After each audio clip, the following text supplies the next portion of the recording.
This is Plant-Based Briefing, Are Starches Good or Bad? Part 2 by Ocean Robbins at foodrevolution.org. And I'm Marian Erickson. This is the curated content plant-based podcast where I research and find some articles on the variety of reasons to live a vegan lifestyle and get permission and share them with you here in about 10 minutes or less every weekday. Today's is longer than that, so it's a two-parter. I read the first half yesterday, so go back and listen to that first if you haven't already and jump back in here for the second part. And now let's get to today's plant-based briefing.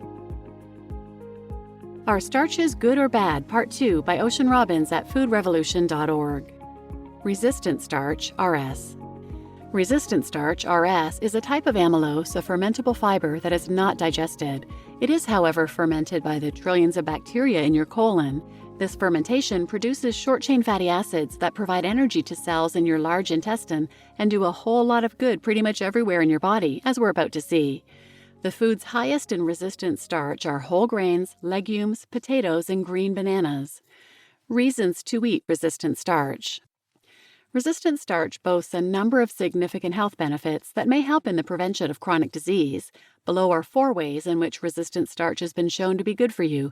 As you'll see, it has plenty of reason to brag. Number 1, it improves your gut and digestive health. Undigested carbohydrates, including resistant starch, are prebiotics that ferment and turn into food for the good bacteria in your digestive system. Eating resistant starch boosts the population of these beneficial bugs, which are commonly called probiotics. So fortified, these good critters crowd out the bad ones, making for a happier gut and a healthier gut owner. Eating resistant starch helps to heal gut issues while preventing the development of a leaky gut that could otherwise drive food allergies, inflammation, and weight gain. The positive change that resistant starch brings about in your gut microbiota may even translate to benefits for kidney health. Studies have shown that RS helps those with chronic kidney disease reduce inflammatory and toxic biomarkers in their plasma. RS increases the number of good bacteria, strengthening the epithelial lining and outcompeting bacteria that produce harmful metabolites. Thus, fewer inflammatory agents are able to reach the bloodstream and cause issues for those with compromised kidneys. Number 2, it improves your insulin sensitivity. Research shows that in humans, consumption of RS increases insulin sensitivity. That makes sense, as we've already seen that its lower digestibility leads to a decreased release of glucose into the bloodstream. The metabolic benefits of dietary RS, especially in terms of improvements in insulin processing, occur independently of your gut microbiota. In one study, 15 to 30 grams, about 2 to 4 tablespoons, of potato starch per day improved insulin sensitivity and fat loss in obese men. Number 3, it may help prevent obesity. Some researchers suggest that RS may help to prevent or treat obesity. How? RS is low in digestible calories. Low caloric density eating has been shown to be a sustainable approach to weight loss, since dieters may feel less deprived with a higher volume of food. Furthermore, RS can work on a metabolic level to help reduce fat accumulation through its influence on gut bacteria and lipid metabolism. And number 4, it helps improve cholesterol levels. A high cholesterol level, and in particular a high level of LDL bad cholesterol to HDL or good cholesterol, is a risk factor for developing heart disease. But a 2018 meta-analysis, including 20 trials and published in Nutrition Research, showed that resistant starch was able to lower LDL cholesterol. Researchers found that adding resistant starch to subjects' diets optimized triglyceride and cholesterol levels while decreasing fat mass.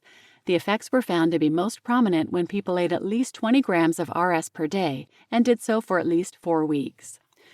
Cooking and resistant starch. Another way to optimize your intake of resistant starch is to pay attention to how you're preparing starchy foods in your diet. In general, the longer you cook food and the higher the cooking temperature, the less resistant starch you'll be left with. In one study, though, eating cooled and reheated pasta was associated with a faster return to baseline blood sugar compared to eating regular hot pasta. Reheated pasta, as in leftovers, also showed significantly reduced blood glucose compared to freshly cooked pasta. So some common food preparation methods, including reheating leftovers, are thought to add to the availability of resistant starches. The mechanism that makes this work is unclear. Some studies suggest that the storage and reheating process might increase resistant starch by promoting interactions between the starch and other components of the food like proteins and lipids. Still, if leftovers aren't your thing, don't worry. Simply enjoying more whole plant foods at each original meal is a great way to increase your overall resistant starch consumption. How much resistant starch do you need? We've established the type of starches that has the most to offer, but how much should you be eating? For a bit of context, let's look at how much different populations of the world consume. It appears that humans living in different places have unique dietary adaptations to starches. Interestingly, people in most highly industrialized countries like the United States, Europe, New Zealand, and Australia get on average around 3 to 9 grams of resistant starch per day in their highly processed diets. On the other hand, residents of countries with more traditional diets, often based around whole plant foods, tend to get 30 to 40 grams of resistant starch per day. Are 3 to 9 grams per day enough? Well, there's no official RDA for resistant starch, but the research tells us that a better goal is to consume at least 15 to 20 grams per day for the most health benefit. One 2009 study even reported that the acceptable daily intake of resistant starch may be as high as 45 grams in adults. The good news is that it's easy to get enough resistant starch, not to mention all the other forms of fiber, if you eat plenty of whole plant foods. Ways to eat more resistant starch. If your current diet doesn't contain much resistant starch, there are plenty of ways you can add some. The best way to reap the benefits of resistant starch is to increase your consumption of whole foods that naturally contain it. While you're at it, try to eat them in their whole state, not ground up, pureed, or otherwise blended, as we've seen that processing generally lowers RS levels. Easy ways to enjoy more whole food sources of resistant starch include adding beans and lentils to soups, salads, pasta dishes, and homemade veggie burgers, making overnight oats in your refrigerator, creating power bowls and other dishes with a foundation of cooked whole grains, making trail mixes using raw seeds and dehydrated plantain chips. To give you an idea of how much resistant starch certain foods contain, here are some examples. 1 cup of white beans cooked has 7.4 grams, a quarter cup of rolled oats uncooked has 4.4 grams, half a cup of lentils cooked 3.4 grams, and a half cup of pearl barley cooked 1.9 grams. Another way to boost your intake of resistant starch is to eat these types of foods with berries. Why? Berries act as starch blockers. Raspberries, for example, inhibit the enzyme that we use to digest starch, leaving more for your gut flora. You might also enjoy using resistant starch flours in the kitchen. 2 of the flours that are highest in resistant starch are potato starch and green banana flour. Both of these lose their digestion resistance when cooked, though, so for optimal health benefits, it's best to add them to raw foods like smoothies, shake mixes, or energy balls, or just sprinkle them over other foods. Healthy starch recipes. These recipes are rich in complex carbohydrates, including fiber and resistant starch. Make and enjoy all 3 to meet the goal of 15 to 20 grams of resistant starch or more per day. All recipes are linked below. Strawberry shortcake overnight oats, creamy potato salad, and lentil quinoa collard wraps. Not all starch is created equal. Starches and starchy foods often get a bad rap, but like carbohydrates in general, not all starches are unhealthy. Starches that are slowly digested or not digested at all in the case of resistant starch can be beneficial for health and disease prevention, especially by supporting your gut health. While there is no official recommended daily intake for resistant starch, many people might benefit from including more of it in a healthy, balanced diet, especially when it comes to digestive health and the prevention of diabetes and obesity.